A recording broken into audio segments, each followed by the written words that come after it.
What's going on, everybody? I'm Josh with Combat Sports Today. I'm joined by some Houston MMA royalty, Jacob Silva. How's it going, man? Yo, what's up, brother? Hey, I appreciate that, man. Brother, thanks for the kind words, too, man. Thanks. Oh yeah, man. I was there for that last fight at FuryFC 107. Man, that crowd absolutely was Bro, just going off during bro, your that fight. I've never been part of a fight with the crowd that insane. And I'm not being dramatic either. It was unheard of, really. It was mind blowing, like how loud that crowd was. Cause I sold quite a bit of tickets, and Paris he brings a nice little fan base also. So it was just crazy, man. And then both being from Houston, it was kind of crazy. Like it was like everybody was like cheering for us both. I mean, it was great to be a part of. And if you could just kind of like walk us through that fight, because I mean, it was a hell of a fight, man. You guys put on an absolute show. Yeah, Rock. Can't really walk you through it because it was 25 minutes.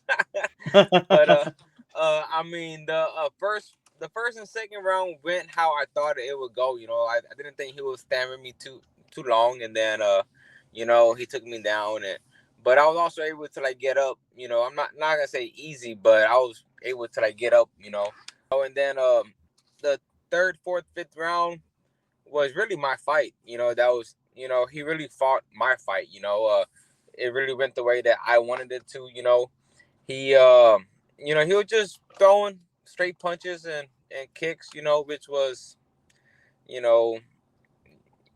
was kind of expected. The fight was a fun fight. I think I kept the pressure forward pretty much like the whole fight.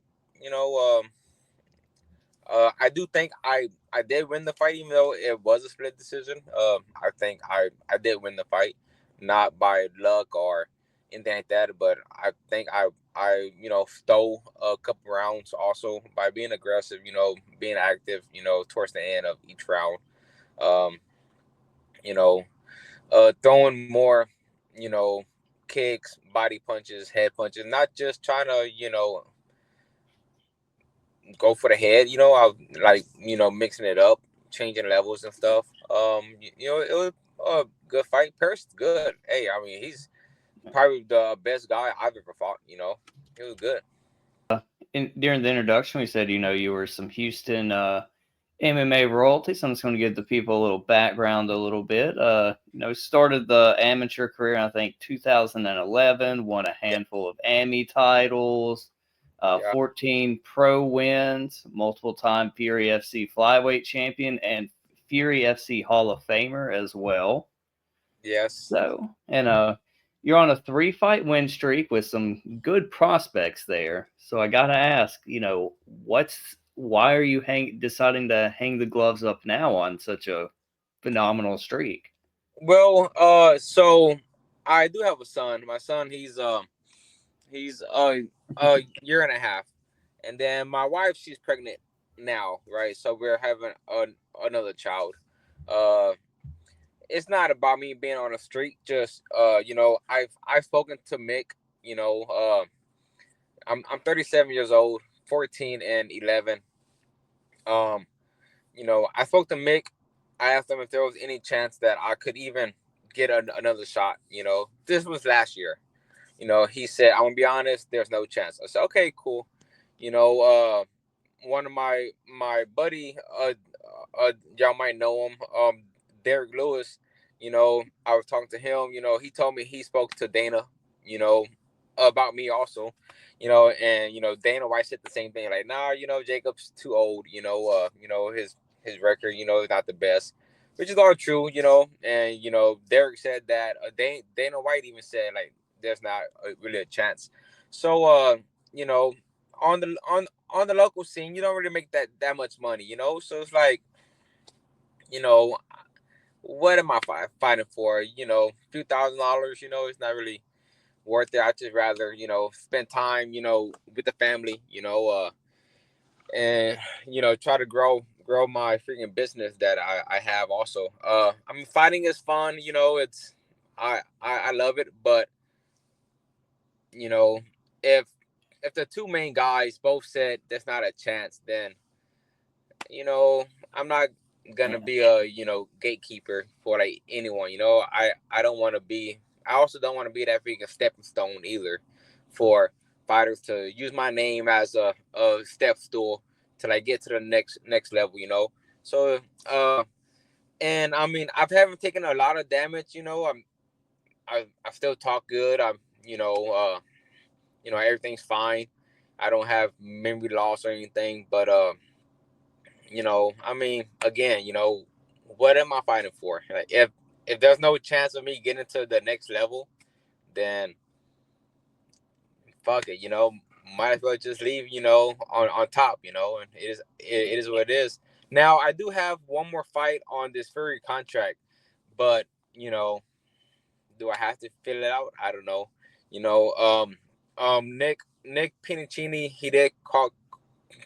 I don't know how you say his last name. He did, call me out his last fight, but I don't know, man. And then, even Eric Garcia asked me, like, hey, December, you want to fight, Nick? I'm like, I don't know. I'm just chilling. I'm not even interested in, fighting at the moment. I'm just trying to, enjoy life. Well deserved, after, putting forth, that hellacious fight and just, just a career that you have. I mean, you've enjoyed that time, kick back and just to chill. Yeah, and I'm the type of fighter who I don't look for decisions. I do have 10 finishes, and my last no, I think I have 8 finishes, and just recently my last few wins been this decision wins. And you know I'm the type of fighter who looks for the finish. I don't just want to win by the judges. Every round, even my last fight against Paris, I was looking for the finish. Like each round, I was trying to you know finish him. Each round, opposed to trying to survive for the next round. Um, so if I'm gonna fight, I'm gonna be fully committed to it, and I think I deserve more than what I do get paid to fight, only because I'm that type of fighter that gonna bring the excitement, gonna bring a crowd, gonna leave it all out there. I'm not looking to for the judges, to like try to give me a hand. It's I don't know. What you think? Think I should just keep fighting or what? I mean, it's kind of like you said. I mean, if the two guys in the UFC kind of, said it's not going to happen. I mean, it's like, and then, like you said, what are you fighting for? And the goal is the UFC, and the two guys are saying, that make that decision are saying no. I mean, might as well kick back with the family and not have to deal with weight cuts and, just train for the fun of it. Yeah, exactly. And um, I trained with some with two guys that's in the UFC, Josh Van and my buddy Arden Korea. He just got signed. He's fighting on UFC Noche, and so I just help them out. Just make sure they get the best sparring, the best looks, the best training that I'm capable of bringing. You know, uh, you know, as a older fighter, I think that's what I could give back to.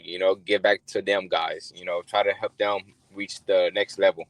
You are retired from the game, but I'm sure you're still going to be in the training room, doing some coaching and Yeah, things like of that, course. since you are like Or, a lifelong martial artist. yeah. I've been training going on 15 years now. You know, started fighting like you said. 2011. Um, and I was probably a pro fighter whenever other than Josh, there were amateurs. Now they've made it to the UFC, and you know, I'm just trying to help them. Yeah, and that's always great, to have, that older mentality, to train these, the younger guys, up and coming. Yeah, yeah, And for sure. as And do you think it's something that, we see fighters, kind of go on losing streaks later in their career because it's kind of harder to hang up the gloves on an L than going out on a win? Yeah, I think it's more of like a ego type of thing. I think they're like trying to chase that win, trying to chase that high. I was on a 3-fight win streak at one point, and then I lost 2 fights, right? And then I was like, shit, you know, what am I gonna do now? So then if I would have lost that third fight, I was probably going to hang it up. I was probably gonna quit, and that's when I fought that guy Longoria. I fought him, and I was a freaking underdog on that fight, and I won that fight. So then my confidence grew, and then uh I fought Eddie. Then I won that fight, and then Eric offered me Paris, and I've been wanting to fight Paris for 5-6 years probably, and nothing, no particular reason, just he was that guy in Houston that with a Yeah. badass record, like why not, I my one of my coaches here, like if you can't beat the guys on the down regional scenes, you're not gonna beat the best guys on like the national scene, so I was always trying to fight the best guys that were available, and Paris was one of those guys, but our names just never got matched up at some point. So then whenever it did come up for the belt, I was like, fuck it, let's fucking run it, come on. And then the fight came about, and I got the victory. I went into that fight very confident. I was good. So is what it is. Getting to retire, like I said, Houston blew the roof off of there for your retirement. So that So had to be a great feeling. were you actually there in attendance? Yep. That's Yeah. I crazy, actually bro. drove. Yeah. Yeah, I That's drove crazy. in from San Antonio Yeah, to watch the fights. yeah, man, that fight was crazy, bro. I've never. I mean, people might watch this and be like, it wasn't that loud. No, this loud Oh was. yeah. This crowd was crazy. Like there was a moment in the fight when my coaches are talking to me and I'm pointing to my ear because I can't hear what they're trying to tell me, and I'm just trying to enjoy the fucking moment because it was crazy loud. Yeah, And like I haven't watched the fights on TV back yet, but like there's no way they do that justice. Like you said, it was just yeah, insanely loud there. and so imagine us being in the middle of all that sound. It was probably even louder in the middle of the cage than it was, on the like the outside where all the fighters, where all like the audience, was at. It was it was crazy, man. It was crazy. And what's the highlight or favorite fight of your career? So one of the favorite fights of my career is when I fought Jeffrey Molina on the Contender Series. That fight was amazing, and another favorite fight was when I fought CJ Vergara. Um, that fight was badass. I don't know if you watched that fight or not. It's on UFC Fight Pass. Um, I I did lose. I actually lost both those fights, but uh, those 2 fights were fucking insane. They were fun. I'm definitely gonna have to go back and watch that CJ Vergara fight for Yeah. sure. So that was the first Fury UFC Fight Pass card. I was the main. Okay. I was the main event on that card. Yeah, that's awesome to be, Yeah. the main event for the first one, the inaugural UFC Fight Pass Fury FC main Yeah. eventer. That's pretty cool. Yeah. You know what's crazy is that uh that I wasn't I didn't think I was worthy of getting that Hall of Fame title.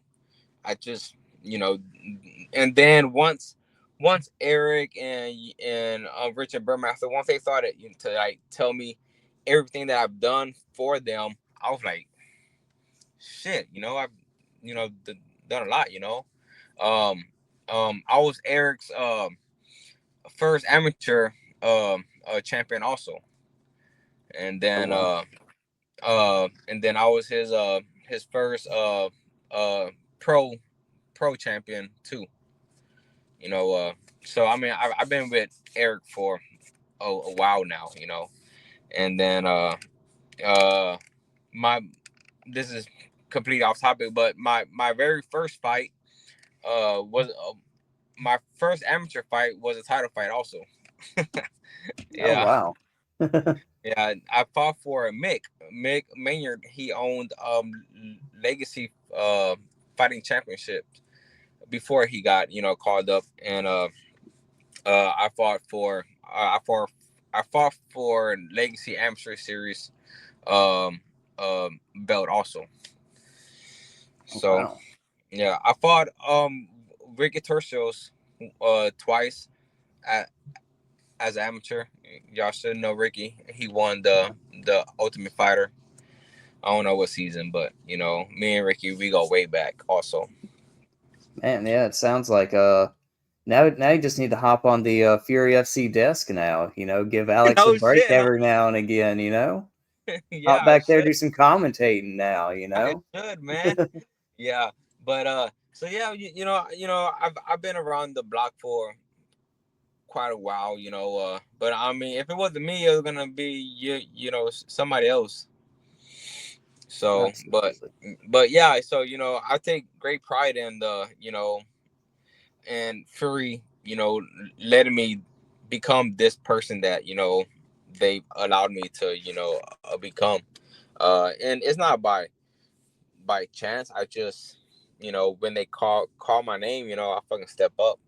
Yeah, and like the body of work speaks for itself, The like you said, you didn't realize it until, Eric and them started, telling you everything that you have done, and then you're just like, oh damn, I Yeah, do deserve that. yeah. I'm like, oh shit. I'm like, yeah, we just crazy, Yeah. So I was talking to my buddy Justice Torres, and I was like, dude, I was like, it's crazy because my very first amateur fight was for a title, and now my very last fight is gonna be for a title also.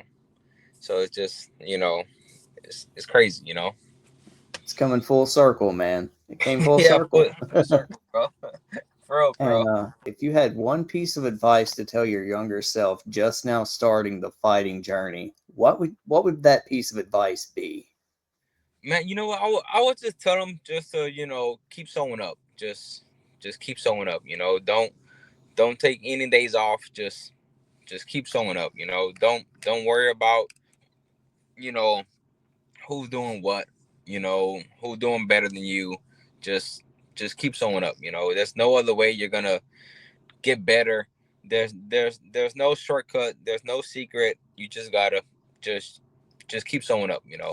And I would tell that to myself, but that goes to like any amateur guys that are out there trying to get better, trying to rush the process. You can't rush the process. You just gotta show up, and the work will be there. You just gotta do it, and that's pretty much it, man. And but that goes for like any sport. My daughter, she runs cross country. You know, there's days in the morning when she doesn't want to go. I'm like, hey, come on, girl, you got to just show up. The freaking hard part is showing up. That's the hard part. Getting there, showing up. That's the hard part. You could skip. You could stay in bed. The hardest part is showing up. And then once you get there, you're already there. Half the battle is done. You know, uh.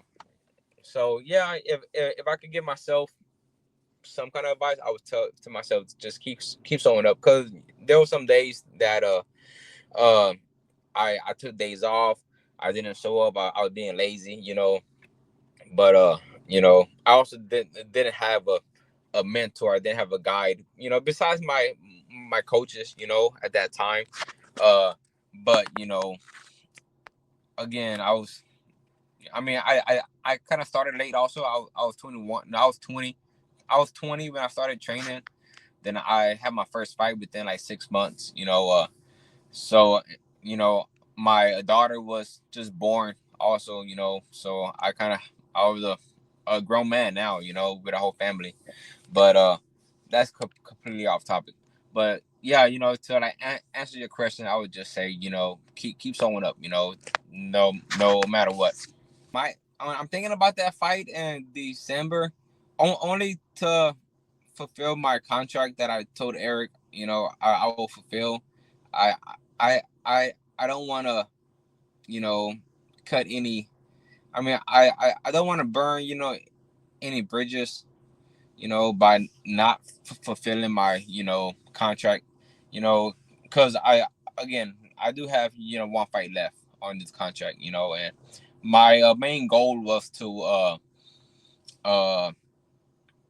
win all 4 fights in 2025, and the fourth fight being the title fight, being that I would win 3 fights in a row, then the fourth fight would be a title fight. Well, the title came sooner than later, so Eric asked me to fight December, but I'm like, I don't know. My daughter is gonna be born the last week of December. Should be like a Christmas baby. So, I don't know, man. It's gonna be it's a lot. Then I gotta make sure that my wife is, also on board too. So, I got that going too. Oh yeah, you got to keep the wife happy. Happy The wife, boss. happy life. Got to keep the boss of the house happy. Exactly, bro. Exactly, man. Exactly. Yep. So Awesome, we'll see. man. I don't know, but if not, you're see me around. Maybe in the corner of a fighter or something. Awesome, man. Like I said, it's been a great career. Watching you from last several fights in Fury, and hope we do see you in the corner. Passing that knowledge on to the next generation, and hopefully you have a great rest of the Tuesday, and hopefully Yes, make some money on that bet you placed on man. the Contender I hope Series. so.